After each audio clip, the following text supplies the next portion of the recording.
ISROയ്ക്ക് ഉപഗ്രഹ വിക്ഷേപണത്തിന് അനുമതി നൽകുന്നില്ല. PSLVയുടെ പരാജയ കാരണങ്ങൾ അന്വേഷിക്കുന്ന സാഹചര്യത്തിലാണ് വിക്ഷേപണം വൈകുന്നത് എന്നതാണ് കേന്ദ്ര സർക്കാർ പറയുന്നത്. അതേസമയം വിക്ഷേപണം വൈകുന്നത് സ്വകാര്യ സ്പേസ് ഏജൻസികളെ സഹായിക്കാനെന്നും ആരോപണമുയരുന്നു.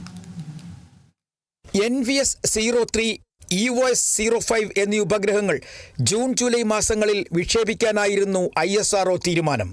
എന്നാൽ കേന്ദ്രം അനുമതി നൽകിയില്ല. ഗതി നിർണയം, പ്രതിരോധ ആവശ്യത്തിനുമുള്ള ഉപഗ്രഹങ്ങളാണ് ഇത് രണ്ടും. PSLV റോക്കറ്റിന്റെ തുടർച്ചയായ പരാജയ കാരണം അന്വേഷിക്കുന്നതിനാലാണ് വിക്ഷേപണം വൈകുന്നതെന്ന് ISRO വിശദീകരിക്കുന്നു. PSLV വിക്ഷേപണ പരാജയത്തിന്റെ കാരണം സാങ്കേതിക പിഴവെന്നായിരുന്നു ISROയുടെ കണ്ടെത്തൽ. കേന്ദ്ര സുരക്ഷാ ഉപദേഷ്ടാവ് അജിത് ഡോവൽ VSCയിലെത്തി വിവരങ്ങൾ ശേഖരിച്ചിരുന്നു. പിന്നാലെ കേന്ദ്ര സർക്കാരിന്റെ പ്രത്യേക സംഘവും അന്വേഷണം തുടരുകയാണ്. തദ്ദേശ ഗതി നിർണയ സംവിധാനമായ നാവിക്കിനുള്ളതാണ് NVS-03 എന്ന ഉപഗ്രഹം.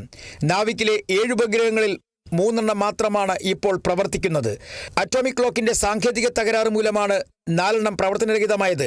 ഈ പ്രശ്നം പരിഹരിച്ച് തയ്യാറാക്കിയതാണ് NVS-03 എന്ന ഉപഗ്രഹം. GSLV റോക്കറ്റാണ് ഈ ഉപഗ്രഹത്തെ ബഹിരാകാശത്ത് എത്തിക്കുന്നത്.